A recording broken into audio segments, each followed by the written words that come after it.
Good evening, and welcome. It is time once again for CU Immigration here on WRFU LP, Urbana, 104.5 FM.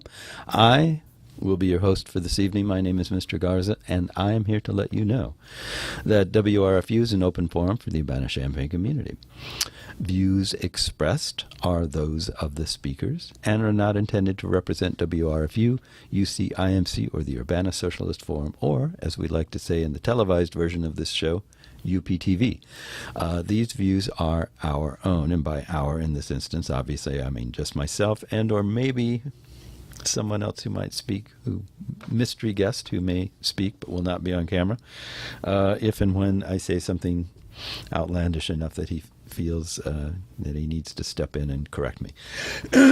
Anyway, in the meantime, it is a lovely springish sort of day outside, or it's the remnants of one. It's actually kind of nighttime. Yeah, it's sort of dark now, but it was very nice today. And I enjoyed being outside, which is not something I have been able to say for a long time.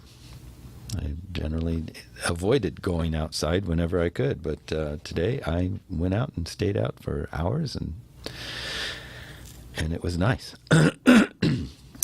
So anyway, CU Immigration here on WRFU. This is our show. It's it'd be nice if there were a really simple way of describing what this show is about, but well, I guess there is. I can just say it's about immigration, and I will be right because that's what it's about.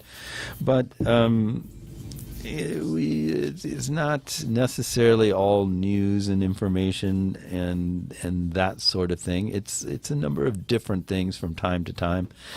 Generally speaking, what we're trying to do here is just provide you, the listener,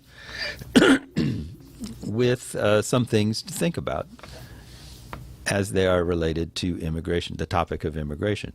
So sometimes we do bring you news. Often there are stories, and sometimes we bring you guests who either work with immigrants or who are themselves immigrants, or some combination thereof. And so we like to humanize the topic. We like to provide you with some perspectives that you might not get otherwise, and in the hopes that you will be able to make more informed decisions whenever you are in a position to do something that will affect the lives of immigrants, because a lot of us don't realize how many opportunities we have to affect the lives of the people around us. I mean, obviously, when you vote during elections, you are selecting someone that you think is going to be a good representative of your way of thinking or your point of view. And at those times, it's really that's maybe the most obvious way that you have an opportunity to affect the lives of your friends and neighbors. But there are lots of other things you can do too. I mean, there are, for example, I've known people who were, I'll only buy things made in America, which is really hard to do, by the way, because I actually tried it once for a while, a few years ago, and I have to tell you, there's not a whole lot of things that you might want to buy that are still made in America, that you can find anyway easily. So I actually would recommend that to anybody who's curious about well, not curious, maybe that's the wrong word, but who's thinking about globalization and trying to understand how interconnected this world has become. Really go out and try to take stock of where everything that you purchase comes from, like maybe for a week or a month or something. Like just keep a little list and look at everything and notice what the labels say. And I think you might be surprised. I know I was when I tried this a while back, and this was some years ago. You might be surprised at how many things aren't made here locally. They're shipped in from somewhere else. Some of the most mundane stuff too, that you would think, well, who would pay to bring this halfway around the world? Can't we just get one of these nearby? What started me on this all those years ago was, oddly enough, was sweet corn. And going to the store to buy corn. So we live in the middle of Illinois here, and if you drive out of town during the summer, in any direction, you will see miles and miles and miles of cornfields. So you would think that in every store there would be corn, and all that corn would be coming from, a couple of miles away, let's say. But more often than not, it comes from other states. It's very strange. So even within the U.S., things are moving back and forth and all around in ways that might seem mysterious to us. Well, not might seem, but that are mysterious to us when we don't understand the rationale for it. I was later told that most of the corn grown around here is feed corn, or for ethanol, that sort of thing. So it's not food corn. It's not human food corn. It's corn for other purposes. And that was the explanation that somebody gave me. I don't know whether that's true or not. But it was interesting to me just to realize, how much is sent away and is brought in.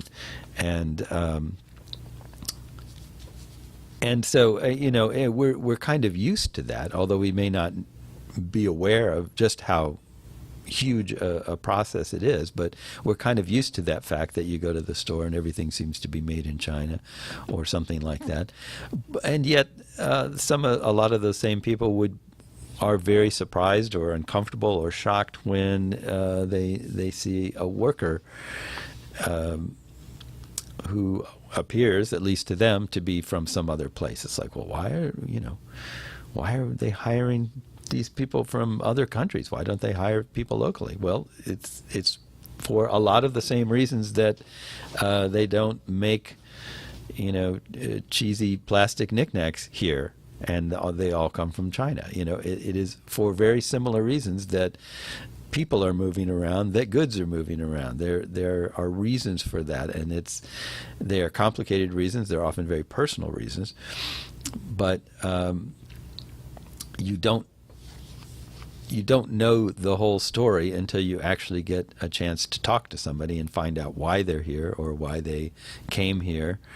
And you also don't see all the people that go from here to somewhere else. I was reading recently that Illinois is, I think, losing population almost as fast or faster than it's gaining, like new people are being born or coming in. There are people moving out.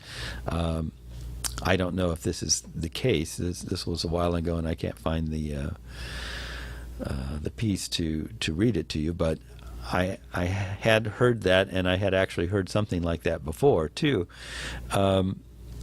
So these people are emigrating to somewhere. They're going somewhere. I don't know where.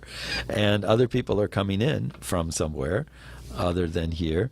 And that's all, in a very small way, that's immigration, just like the larger immigration question of people moving from country to country. So I bring all this up just to start getting you to think about movement of goods and services and people to provide those services, and realize that immigration isn't this narrow concept that it is treated as when it has been turned into a political football. It is actually a much more complicated and nuanced, maybe, I guess would be the word, process of people moving around for various reasons that make sense to them, even if they don't make sense to you. So on that note, I suppose it would be important to sort of move into politics, because that's where all these immigration questions are being batted around and or will be resolved if indeed they can be resolved at all. And so the obvious name that comes to mind, I hate to say it, but is Mr. Trump, because he seems to have made immigration one of the central points of his platform. And so I thought I have a story here that I thought I would read to you from the LA Times entitled "Trump's Trade and Immigration Stances Are Partly Right and Partly Wrong," economists say. So I'm curious to see what they have to say about this, because from what I can tell, they're mostly wrong, but I don't maybe know all his stances on things as well as some people do. So let's find out. So it reads as follows. Donald Trump's economic message is loud and clear. Misguided Washington policymakers have allowed foreign countries to steal American jobs, and uncontrolled immigration is driving wages down. Trump is partly right in saying that trade has cost the U.S. economy jobs and held down wages. He may also be correct to a degree in saying that low-skilled immigrants have depressed salaries for certain jobs or industries. Where Trump gets things wrong, economists say, is in exaggerating the downside and ignoring the benefits that trade and immigration provide to the economy. And his proposed solutions, such as imposing a 45% tariff on Chinese imports and deporting immigrants living in the U.S. illegally, would make the economy worse, not better, many experts warn. Quote, slapping high tariffs would be catastrophic for a wide range of American businesses, said John McLaren, an economics professor at the University of Virginia. It would throw the World Trade Organization into chaos. We would be open to all sorts of retaliation, and that would likely trigger a trade war that would be devastating. Mitt Romney, the 2012 GOP presidential nominee, warned last week that Trump's policies would be disastrous for the U.S. economy. If Donald Trump's plans were ever implemented, the country would sink into a prolonged recession, Romney said, in an unprecedented attack by the party's one-time standard-bearer against the current front-runner.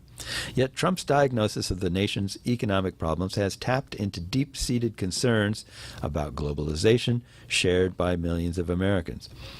Recent research backs him up partly. Studies increasingly have confirmed that imports and trade deficits, notably involving China, have led to significant losses for workers in the U.S., as well as in other countries, with the biggest impact on those without college degrees.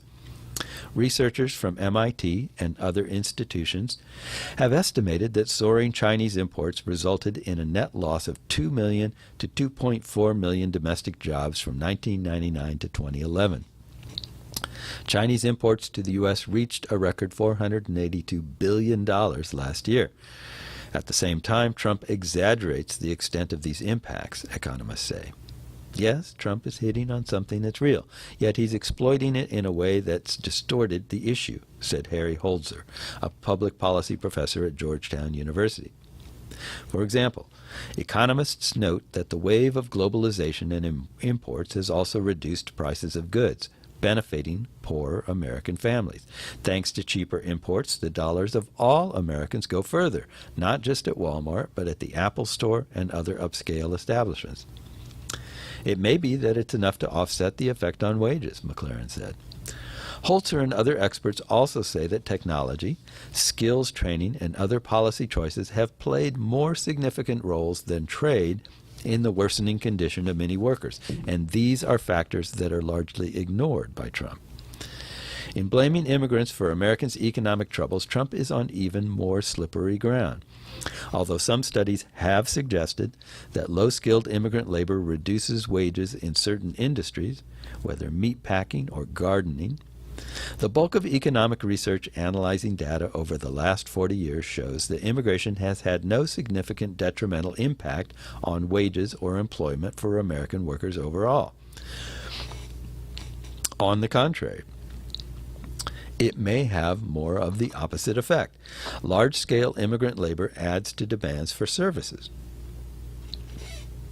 And here I might point out, as an editorial aside, that these are all points that I've raised many, many times on this show. So you're hearing stuff that I've said over and over, but it's kind of interesting to see somebody put it all together in one coherent piece here. Anyway. Immigrants hold down costs of farm products, childcare, and other goods and services. Moreover, in doing manual work, immigrants create opportunities for those companies to create other jobs in sales, clerical, or management that are more attractive and likely to be taken by native-born workers. This is from Giovanni Peri, a leading authority on the subject of at UC Davis. 1 in 6 U.S. workers is foreign-born. Immigrant workers are much more likely to work in service industries and in construction, warehousing, and maintenance jobs. The median pay for foreign-born workers was $664 a week in 2014, or 81% of the pay for U.S.-born, according to the Labor Department. College-educated immigrants, on the other hand, earn slightly more than their U.S.-born counterparts, reflecting the larger share of foreign-born workers with graduate or professional degrees.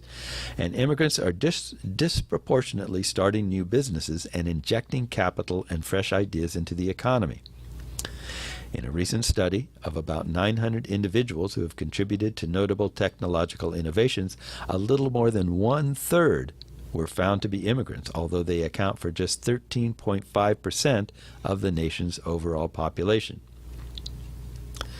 Even if there's some evidence of constraining wages at the lower end, it's hard to make the case that high-skilled immigration is not a win-win, said Robert Atkinson, president of the Information Technology and Innovation Foundation, a nonpartisan research group in Washington that's produced the study on demographics of innovation. That produced the study on demographics of innovation. Atkinson credits Trump for talking about trade and immigration in the context of America's economic competitiveness, but worries that the candidate's fiery comments will hamper efforts to increase work visas for people with expertise in science, technology, engineering, and math, known as STEM. I understand why Trump's message, "Make America Great Again," is getting resonance, Atkinson said. But the purple rhetoric around immigrants taking our jobs, that's going to flow into STEM immigration and make it harder to deal with. Maybe not. Previously, Trump had advocated eliminating work visas for high-skilled immigrants, but during the debate Thursday, he changed his tune. We need highly skilled people in this country, and if we can't do it, we'll get them in, Trump said. I'm softening the position because we have to have talented people in this country. Hours later, his campaign issued another statement, reversing again and saying Trump still opposes such visas. So I picked this story because it really puts together a number of different points that I brought up many, many times about the balance of things. So yeah, you can drive around and go, hey, well, those guys on doing that roofing, they all look like they're Mexicans, they're so they're stealing jobs from Americans, and of course this is assuming that there is some sort of that people who live here have a right to a job more than someone who hasn't lived here for that long. I mean, I don't think, as I've said many times before, that a would-be employer would necessarily ask you, or coworkers would necessarily ask you, are you from Illinois, if you're looking for a job here? And if you said, oh, I come from Wisconsin, they're not going to go, oh, well, you're stealing jobs from people in Illinois by coming here and taking this job, and yet they will do that when it's from somebody from another country. So it's very strange. So anyway, on the subject of Trump, I thought I would go on because here is another piece that kind of expands on what was just being said in this last article, and it's entitled, "Trump Luxury Building is Funded by Chinese Investors in Exchange for Immigration Shortcut." Sounds interesting. And it goes as far. This is from Slate, by the way. Two of the chief complaints Donald Trump has been making as he campaigns for president are that foreign criminals are taking advantage of the U.S. immigration system and that the Chinese are taking advantage of the U.S. economically. One might surmise, then, that Trump would oppose a project in which a predominantly Chinese group of wealthy foreigners receive expedited visas in exchange for funding American businesses in a program that's been found to involve a high risk of fraud.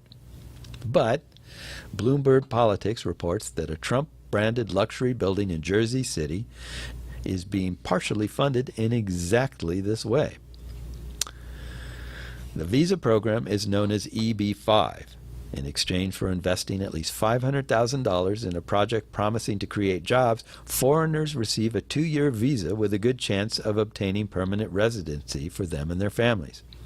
In 2014, the most recent year for which records are available, the U.S. issued 10,692 of these visas, 85% to people from China.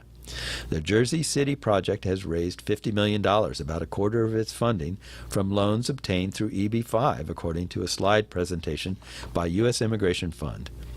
Mark Guressi, General Counsel of U.S. Immigration Fund, said he believed nearly all of the EB-5 investors in the Trump project were from China. Interesting. The apartment tower is being built by Kushner Companies, whose CEO is Trump's son-in-law, Jared Kushner. Trump has licensed his brand name to the project. Apart from the basic hypocrisy of a guy who complains that immigrants and Chinese businesses get too many favors from the U.S. government, helping Chinese businesses get immigration-related favors from the U.S. government, the EB-5 program has been criticized by independent observers for its lax security processes. The Government Accountability Office, the investigative branch of Congress, found last year in a general report about the EB-5 program that many applications contained a high risk of fraud and discovered cases of counterfeit documentation.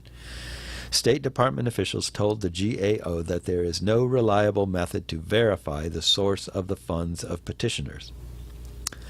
Senator Charles Grassley, a Republican, who is chairman of the Judiciary Committee, last month cited a memo from Homeland Security saying that EB-5 visa holders do not clear the same hurdles as other immigrants, like proof of education and work qualifications. Earlier news reports have also found that Trump-branded clothing is manufactured in Mexico and China, that undocumented immigrants are employed on Trump construction sites, and that he has passed over hundreds of applications by U.S. residents to hire foreign workers for jobs in Florida. So, why am I picking on Trump? Well, partly because he's an easy target. He gets out in front and makes the boldest, most controversial statements about something. And so, of course, that naturally makes him a really good target for people who want to point out the hypocrisy in what he says. But he's part of a larger issue, and that is using the topic of immigration as a tool, a manipulative tool. So let's say you're trying to appeal to a large number of people and you want a topic that's going to resonate with them. You try to look at their circumstances and say, okay, my intended constituency are people who are, out of work, or they're not making as much money as they used to, and how can I make them support me? Well, there's one thing they all have in common. They're out of work or not making as much money as they used to. So you want to fire them up. The best way to do that is to come up with an easy, sort of obvious looking thing to blame their situation on, other than you, that you have an answer for. And this is exactly what Trump has done with his immigration comments. He looks at them and he says, well, you know why you're out of work? It's these people from these other countries coming in and taking your job. If you elect me, I'll stop that from happening. I'll get rid of all those people. We'll just get them out of here. And the obvious inference of that is then all of a sudden all these jobs will be open, and you will get a job, or you'll get your job back, or you'll get a higher pay than you were before, because there's suddenly not all these people who are willing to work for less. So it's as if he paints this picture that all those magical middle-class jobs of the 1950s and 60s that we all sort of remember fondly of, where you could just be a blue-collar person. You don't go to college. You just graduate from high school and you start working for a factory somewhere. And you make enough money to support a wife and children, buy a home, retire, all these different things. That was the America that a lot of people remember. They ignore, when I say remember, I'm meaning partly they remember in their head. It didn't really exist, in part because it only existed for a handful of people. There was a very select constituency who could avail themselves of this situation. You were white. You were male. There was this very distinct group of individuals who prospered during this period. There were a lot of people who were shut out of these benefits, and they don't remember that period anywhere near as fondly as the ones that are generally now the older white male constituency that Trump is trying to appeal to. But what they do remember is that they had things a lot better back in the days when they were on top, when they represented the group that was on top. And so they think that because things seem to be going downhill, that it is because A, they are not on top anymore, and B, because all these other people are coming in and taking their work. So people of color, people from other countries, women are stepping in and taking jobs that exist. They're not taking them from anybody. They're just taking jobs that exist, and they have them now. And so this group who's shut out of this process, well, not really shut out, but they're just maybe marginalized to a certain extent because they are poorly educated and because their expectations are higher than the current economy will provide. They think they blame it on the people they see in those positions rather than on a shift in the way this country employs people, in the way employers employ people, in the way they pay them. So, for example, in the previous article, they mentioned Walmart.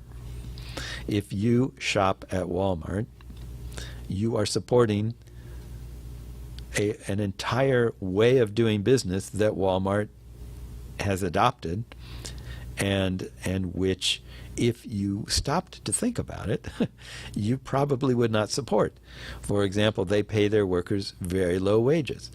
And many of those people are able to work at Walmart because they are getting public assistance. So you are paying part of the wages of the people that work at Walmart through your taxes. So you pay taxes. That goes to support the people that work for these low wages. And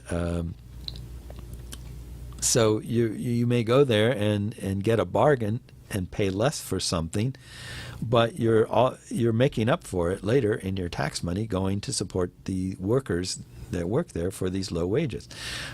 You may no longer have a job, or you may have a different lower wage job than they used to have because a business in your community that used to hire you or used to employ you doesn't exist anymore because Walmart came to town, sold things for much cheaper at a larger volume, and that business had to go out of business because they could not compete.